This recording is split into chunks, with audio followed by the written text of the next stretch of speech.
I love it. So did you want to share that picture from our Yeah. group? So as we told you, we get some stories, and they're really awesome stories about you guys. And I'm going to share my screen really quick. The people that are listening won't be able to see it, but they've seen it in the group.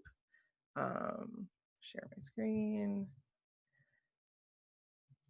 All right.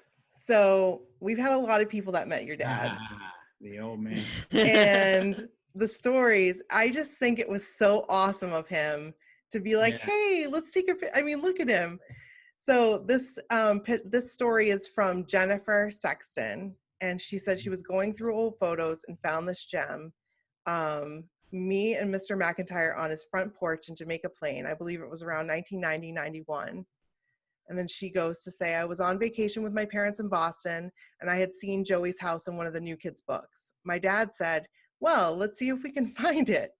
I can't believe we actually did. My parents told me to go up to the house and knock on the door. I was terrified. They said it was a once in a lifetime chance and I would regret it if I didn't, so I did. Mr. McIntyre answered the door and I asked if Joey was home. He wasn't, of course, but he let me step into the house for a moment, which is amazing. My mom was in front of the house and then sat on the porch and chatted with me for a little while. Such a sweet man. I'll never forget it.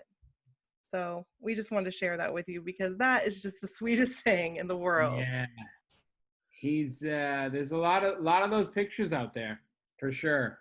Oh my He took a lot gosh. of those pictures in front of 20O, as he would say, because it was 20 Orchard Street, and he would say 20O.